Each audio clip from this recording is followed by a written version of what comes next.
Alright, let's get to my topic to close this out here. Last Thursday night, I went and saw a movie that a lot of people have probably seen by now. Talking about Guardians of the Galaxy Volume 2. I've not. Tets has not seen it. Mal has, though. Just like Power Rangers, we're not going to spoil the movie, really. Both for Tets and for people in the audience who might not have seen it. So, obviously, this is the new entry in the Marvel Cinematic Universe. A sequel to the first Guardians of the Galaxy. That is not about an Infinity Stone. We got a Marvel movie that's part of the MCU, but not really tied to the big narrative we got going on. No real references to Thanos other than, like, brief throwaway lines from, I believe, Nebula or Gamora. Yeah. Which is fine. I don't really need the tie-in. I wonder if it was... I don't know. I wonder if it may have been more of a detriment. Let me give the synopsis first, then I guess we'll get into this. You got the Guardians. They're assembled to do this job for a race of people called the Sovereign. They got to protect these, basically, power sources. These small little batteries that are very... I don't know if they're rare, but they're expensive. They're worth a lot. I guess the Sovereign use them to power their home world or whatever. So they basically hired the Guardians to protect it from a giant space slug thing. I don't know how the space slug got there. Did they ever explain that in the movie? Nah. Yeah, it doesn't matter. They're fighting a giant slug at the beginning. It's the beginning action scene. So they beat it. Rocket Raccoon ends up stealing some of the batteries. The Sovereign obviously find out about it. They chase after them. The Guardians, basically their ship gets shot down. They get stranded on this deserted planet. After that, the leader of the Sovereign that goes to hire the Ravagers and talks to Yondu, who was Peter Quill's basically not father, but like not even adopted father, but I guess father figure. He's the one who kidnapped Peter from Earth and kind of raised him. Yeah, he's the blue guy from the original one. He's Merle With the from whistling. Walking Dead. Yep. Yeah, he has the arrow that he powers with the little fin on top of his head. She hires them to go hunt down the Guardians. They obviously still have bad blood from the end of the last movie where they stole the Infinity Stone out from under Yondu's nose. They go off to hunt down Peter. While they're crash landed on this planet, Peter happens to come across his father, whose name's Ego. If you know anything about the Marvel Comics, he's Ego, the living planet. Basically, the story goes on from there. It's only towards the end that it becomes kind of a huge planetary universe-wide, like, we gotta save the galaxy again kind of thing. It's a very personal, small, very character-driven narrative. Yeah, I think I don't know. I feel like it kind of just like switched at some point, and it was not the most well done. Towards the end, it definitely ramps up more towards the... Now suddenly I have to save the galaxy again. I like the more smaller stuff. I think you can obviously tell that this movie... Because James Gunn's the director of the movie. I believe he wrote the script, too. You can tell that he had his hands on the movie for the most he did part. the first one. Yeah, you can tell, like, he had, like, creative control over it. Whereas, obviously the Avengers movies are... Someone writes a script for it, but you can tell, like, 15 people have their hands on those movies, right? Because they're kind of... Especially the second one, it's very all over the place, totally inconsistent. There's no real, big character arcs in the movies. Whereas this one, all their arcs are tied together. I mean, everyone wraps up in a neat bow. They didn't feel forced to tie it to the whole Infinity War stuff. The other movies have the benefit of having their own, like Iron Man has his own movies, Thor has his own movies, Captain America. Yeah. So these guys don't. They kind of have to get a lot done in their own movie. They do, but I think they did it well. Yeah. I liked everyone's arc. I like the movie. I don't like everyone's arc, I guess. I think Drax gets kind of Flanderized, which is the trope named after Flanders, who just becomes more and more like nonsensical and religious as the Simpsons go on. They just kind of focus in on that. He's just so silly, and they just focused on that. Not Drax being he's so silly in this one, and not in any way a warrior like he's supposed to be. I don't know. Yeah, I mean, he was less... Yeah, because in the first movie, he was more about, obviously avenging the death of his family. So he had the whole tie to Thanos, essentially, because Thanos is the one who killed his family in the movies. In this one, he wasn't really as focused on that. His whole kind of arc was more about, like, Mantis a little bit. I guess. It didn't feel that great to me. And, like, most of his jokes are the same joke played a different way. Well, they didn't do the metaphor thing, really, that much again in this movie. where it was the metaphors go over my people's head. Yeah, well, I mean, that sort of thing, him being culturally unaware, is like, people found it so funny, that's like all he is in this one. It's like just played up so much. That was like one of the worst parts for me, I think. I liked it though. I don't know. Drax is one of my favorite I still liked characters. the movie. Yeah. I liked the movie, but I don't really like Drax in this one. He was just rendered down to a joke. Who are your favorite characters in this one then? In this one, you say it's character driven, but it's kind of only a certain amount of characters really shine through. I really like Yondu, Rocket, Groot. Kind of, he's funny, but he doesn't do a whole lot. There's not really character development so much because he's a baby. Yeah, it's more just him being a baby, basically. Peter is my favorite, but he doesn't really get any character development in this one, just character resolution, I feel. Like, you leave the movie with the same Star-Lord that you came into the movie with. I don't know. He really feels kind of like almost just a plot item in the movie. It's hard to talk about without spoiling anything, like his arc, because it's what most of the whole thing is tied into. Yeah, but I don't feel like he develops any. I would disagree. His whole arc is basically, he kind of wants to know more about where he came from, obviously. He comes across his father. It's more about realizing, like, who his actual kind of parents are, who made him who he actually is, and kind of getting over that part holding him back. They don't really show any change with that, though. I don't feel like. At least maybe they just didn't do it well enough for me. Yeah, I think we just disagree there.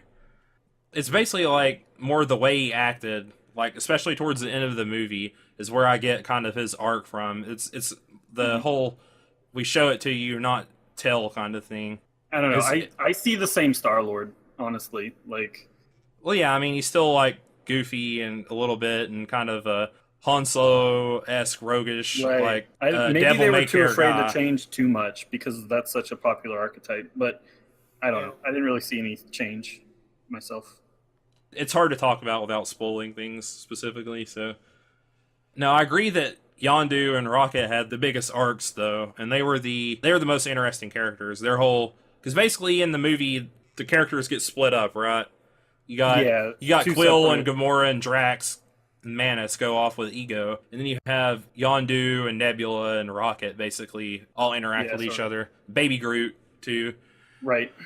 They obviously had like the real more noticeable arc, more obvious to the audience, obviously. Definitely. Because and I like that everyone's arc was kind of tied together because it was more about everyone finding a place where they belong was the whole kind of theme of the movie. That's why I think it was so strong, is like a character-focused kind of thing. Because, I mean, the first movie is obviously about how does the team get together. We have to have them fight this really uninteresting enemy. I don't even really remember, like, most of the last half of the movie. And I've seen it, like, 3 times. I remember that there's the dance thing, they hold hands, and they shoot stuff in the sky. Like, there's nothing really, like, strong character moments towards the end of the movie. Whereas, like, this, I just felt it was strong throughout on that end. I will say, though, that the first movie was a little bit more fun. It had that kind of, like, more popcorny... It's more Marvel movie than this movie is. I felt like they played it safe with this movie. They didn't really change a whole lot. Like, the original one was so different from the rest of the Marvel movies. This one kind of played it a little more safe. Yeah. Without, like, changing much up. I don't know. I think they didn't because they went with this whole different kind of smaller scale kind of thing.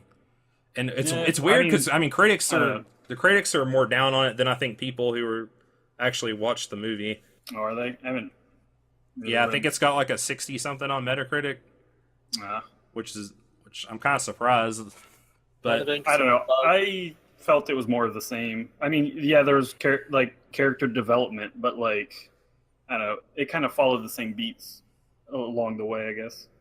Well, you got to give the audience something similar but different, right? Mm. So obviously Drax is still going to be kind of silly. Since it's not involving Thanos, it's hard to really tie in like his family struggles and all that stuff into the plot. And I think we disagree on me liking Thanos not being in the movie and you wanting it to tie in a little bit more. I feel like they really should at this point. Like, they're kind of ramping up towards the final act of these Marvel characters and stuff.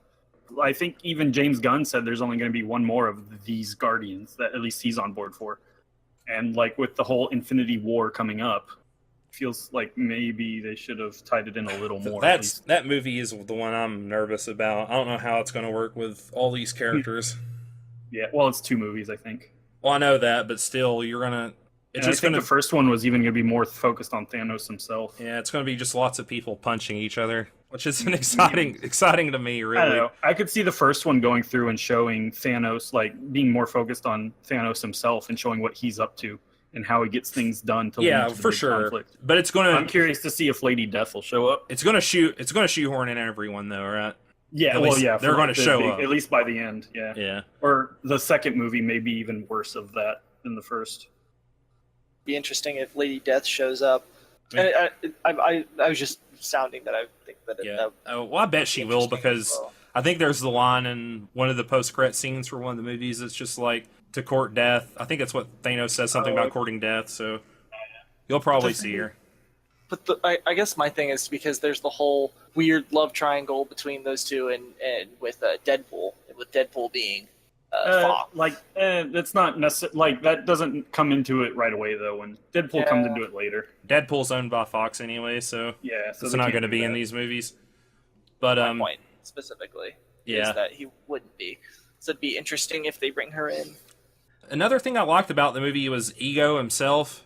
Well, yeah, Kurt Russell's just a national treasure. Yeah, like, he was good. It was good to have basically him being like the crux of the plot and it being tied so closely to a character, whereas the other movies, other than, like, really, honestly, Winter Soldier, where you have kind of Bucky's relationship with Cap being so, like, integral to the plot, and that's kind of what pushes it along. That's the reason why I think it's an actual good sequel, whereas the Avengers 2, it is alright, Thor 2 was alright, Iron Man 2 was alright.